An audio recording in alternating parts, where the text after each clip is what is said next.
Reformers always say, we have to tell a new story. Okay, tell us, what is your new story? It is the cry of Occupy Wall Street in 2011. And it is the cry of the Southwest as the sands of our expanding deserts come blowing into our cities. The story we tell is your story, and it is my story, and it is both ancient and it is new. It is the narrative we will repeat for all the centuries that it takes until we have no further breath as humans. It is simply, we are people here. In the year 1866, in the case of Santa Clara County versus the Southern Pacific Railroad, the reporter of the Supreme Court of the United States, one Bancroft Davis, wrote in a summary that a corporation is a person.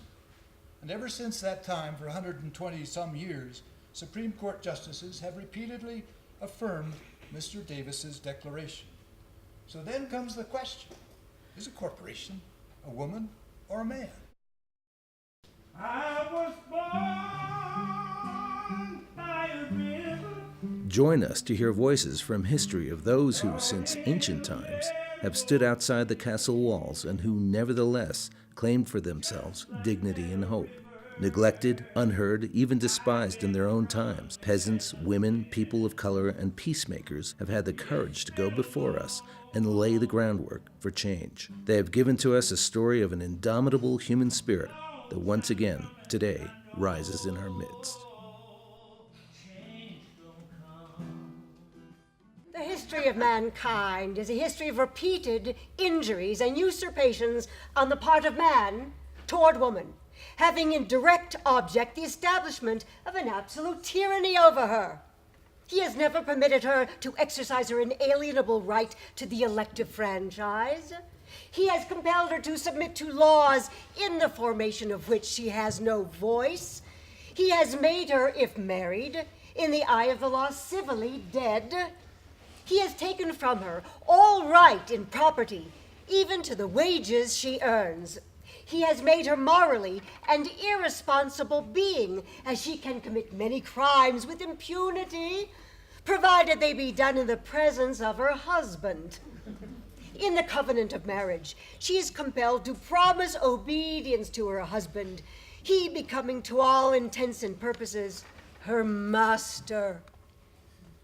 Sojourner Truth, a former slave, attended a women's convention in Akron, Ohio in 1851.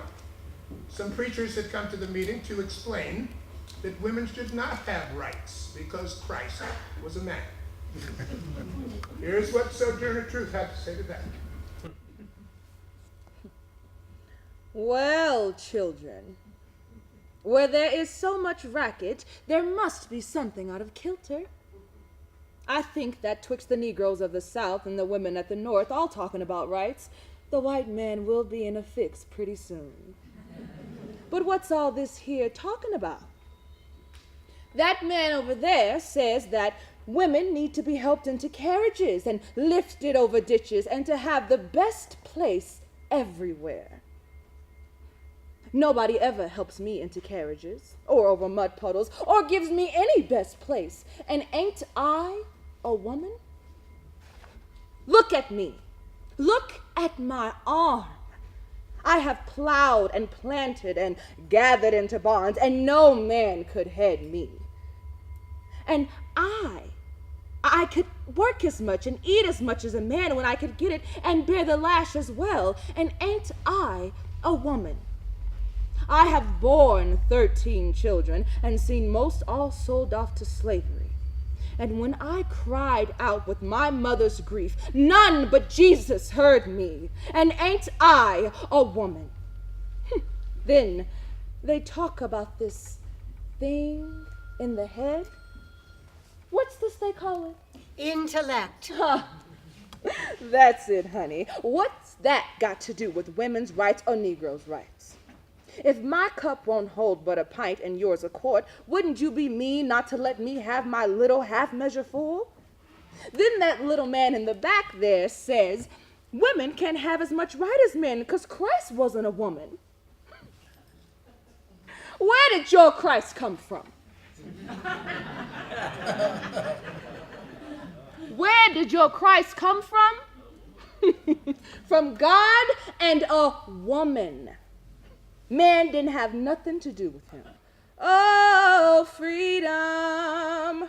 Oh, freedom over me.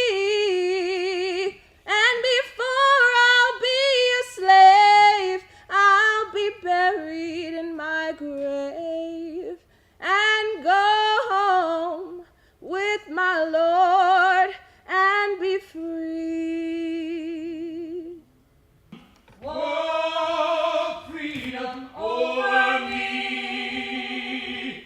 And before I'll be a slave, I'll be buried in my grave and go home to my Lord and be free.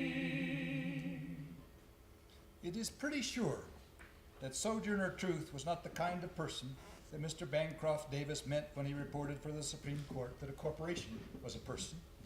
There never was and never will be a day when a corporation talks like that.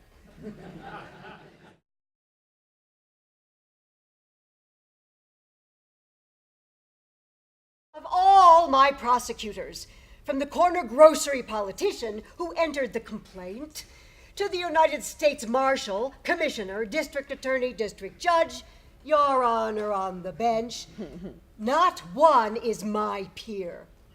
But each and all are my political sovereigns. And had Your Honor submitted my case to the jury, as was clearly your duty, even then I should have just cause of protest, for not one of those men was my peer. But native or foreign-born, white or black, rich or poor, educated or ignorant, sober or drunk, each and every man of them was my political superior. Corporations don't talk like this. They can't. If they did, they would be what the law calls ultra vires, outside their legal authority, illegal. They are therefore legally bound not to talk like this. They have to stick to Wall Street talk, credit default swaps, collateralized debt obligations, rates of return on equity, debt-equity ratios. Still, Mr. Justice Kennedy says that corporations are people, and Mr. Justice Kennedy is an honorable man. Good evening. Welcome to Fox News. Tonight, inspired by the standards of television networks that seek to be fair and balanced, we have invited as our special guest for this evening, Wisconsin's Governor, Scott Walker. Good evening, Governor Walker. Good evening. Governor, you have put into place in your state some wide-ranging reforms. Tell us how you've done it. Well, we've been very successful cutting back on waste. Government health programs, I imagine, that sort of thing. Children's vaccines, for one. Why give a little kid a whole big shot? We can give 1/2 or 1/3 dosages, depending upon just how young they are. And savings are great. Even better, the needle does not bend when pushed against soft infant muscles. If the needle does not break, we usually can use it 3 times. More savings, less pain. Wow. Genius, really. Then we send those used needles to our veterinarians. More savings. Dogs don't feel pain. I am impressed. More than I can say.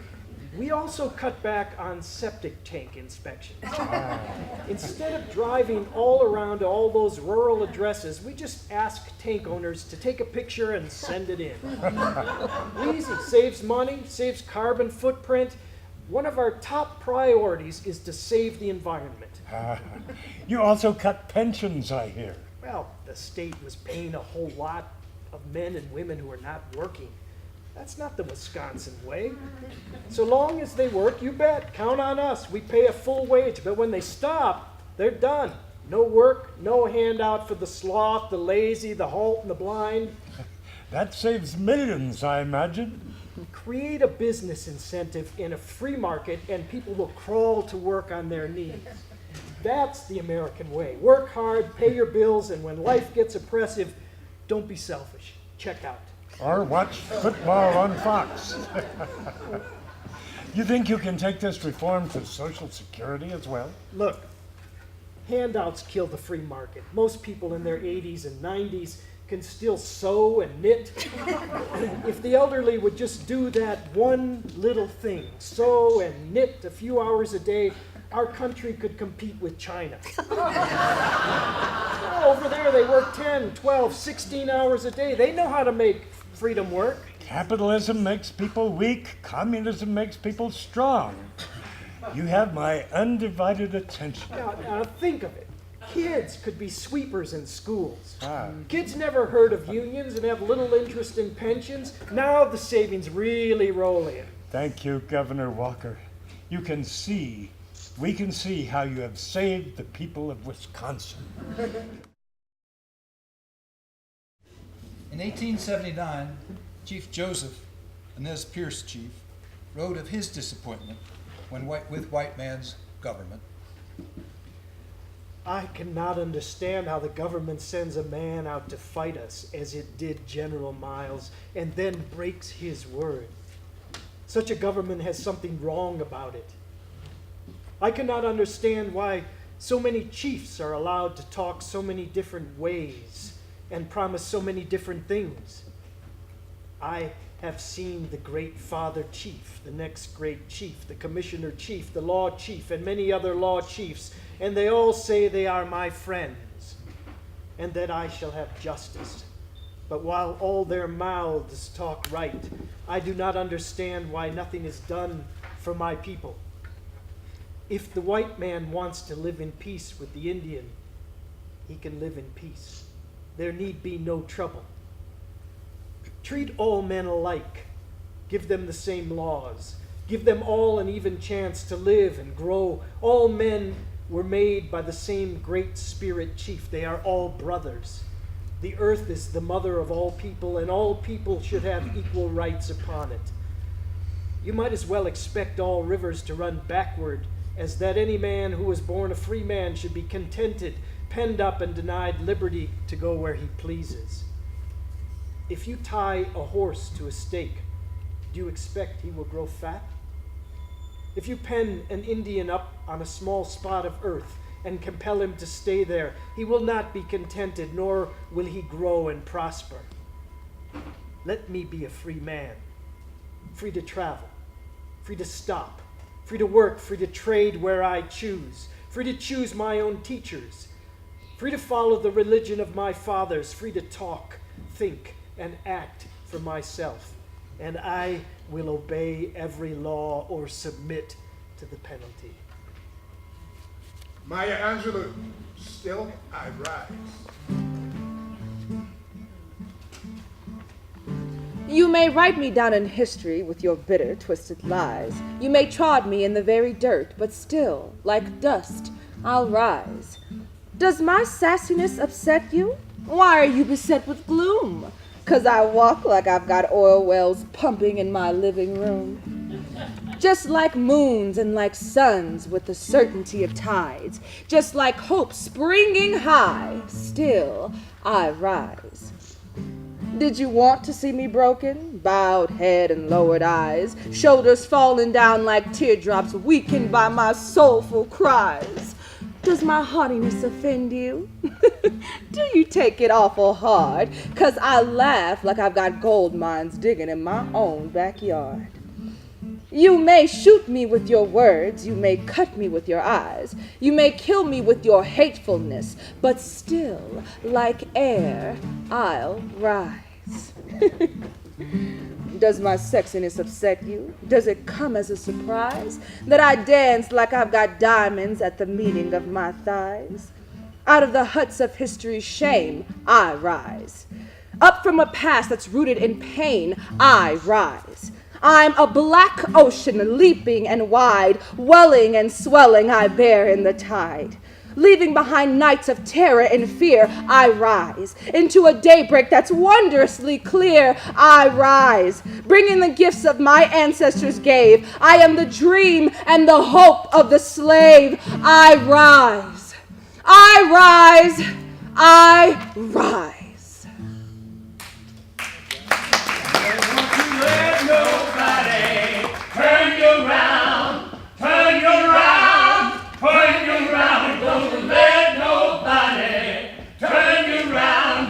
keep on walking, keep on talking, marching to the freedom land.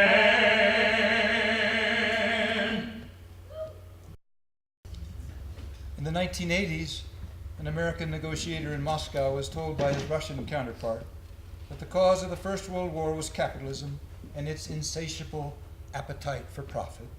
Simple as that. The American responded that was nonsense, of course.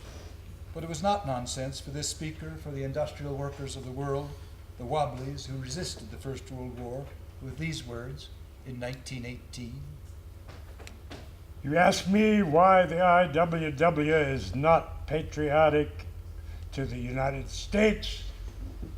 If you were a bum without a blanket, if you'd left your wife and kids when you went west for a job and had never located them since, if your job had never kept you long enough in a place to qualify you to vote, if you slept in a lousy, sour bunkhouse and ate your food just as rotten as they could give you and get by with it, if deputy sheriffs shot your cooking cans full of holes and spilled your grub on the ground, if your wages were lowered on you when the bosses thought they had you done, if there was one law for Ford, Seward, and Mooney and another for Harry Thaw, if every person who represented law and order and the nation beat you up, railroaded you to jail, and then the good Christian people cheered and told them to go to it, how in the hell do you expect a man to be patriotic? Helen Keller was blind and deaf, and against all odds in the early part of the 20th century became a national figure, even a heroine. As, however, the clouds of war gathered over the U.S. in 1916, she declared that she was against our entry into that conflict, period, which maybe meant that she could see and hear better than most people. Here is what she said about the war in 1916. The future of the world rests in the hands of America. The future of America rests on the backs of 80 million working men and women and their children. We are facing a grave crisis in our national life. The few who profit from the labor of the masses want to organize the workers into an army which will protect the interests of the capitalists. It is in your power to refuse to carry the artillery and the dreadnoughts, and to shake off some of the burdens too, such as limousines, steam yachts, and country estates. You do not need to make a great noise about it. All you need do to bring about this stupendous revolution is to straighten up and fold your arms. Congress is not preparing to defend the people of the United States. It is planning to protect the capital of American speculators and investors in Mexico, South America, China, and the Philippine Islands. Incidentally, this preparation will benefit the manufacturers of munitions and war machines. These men want their foreign investments protected. It seems to be clear that the great majority of those who suffer from poverty are poor not from their own particular faults, but because of conditions imposed by society at large. Can our virtues, our compassions and passions, survive in a world that recognizes only money? Here's Robert Kennedy, Jr. In The Shame of the Cities, his watershed 1904 study of the American political system, Lincoln Steffens concluded that the corruption and failures of American democracies stemmed largely from a single source: the control of government by business people acting in their own self-interest. Steffens characterized that formula as a kind of treason, because the effect of it is literally to change the form of government from one that is representative of the people to an oligarchy representative of the special interests. Generations of America will pay for the Republican campaign debt to the energy industry and other big polluters with global instability, depleted national coffers, and increased vulnerability to oil market price shocks. They will also pay with reduced prosperity and quality of life at home. Pollution from power plants and traffic smog will continue to skyrocket. Carbon dioxide emissions will aggravate global warmings. Acid rain and mercury will continue to sterilize our lakes, poison our fish, and sicken our people. The administration's attacks on science and the law have put something perhaps even greater at risk: our values and our democracy. The plutocracy is treating our country as a grab bag for the robber barons, doling out the commons to giant polluters. Together they are cashing in on our water, aquifers, wildlife, and public lands, and divvying up the loot. They are turning our politicians into indentured servants who repay campaign contributions with taxpayer-funded subsidies and lucrative contracts, and rein in law enforcement against a booming corporate crime wave. If they knew the truth, most Americans would share my fury that these plutocracy are allowing their corporate cronies to steal America from our children. It is quite enough to have progress, wisdom, and justice as our hope and as our intention. We stand on the shoulders of those we have heard tonight. More than this personal hope and intention to carry on their work, all else is beyond our control. Let us, therefore, for the best, hope for the best, and bend our backs and our wills to the cause of the whole people. Gregory Vastos had this to say about this decision. There is that in life which makes it necessary that men should find the way of truth, of understanding, of justice, or else destroy themselves and each other. You've not seen it? You cannot move a step, but you stumble into it. It is in the structure of your world. You cannot live a day or an hour without saying either yes or no to it, without finding life through it or death without it. Even a faint glimpse of this reality brings you back to yourself. Whither do you move? With it or without it? The alternatives are simple, terrifyingly simple and clear.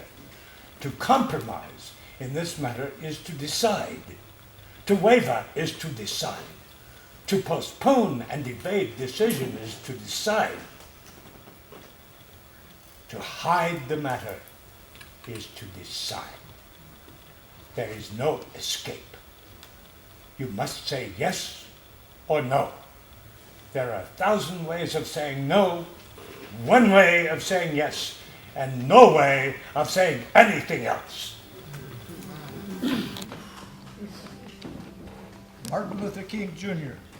said it this way on the night before he died.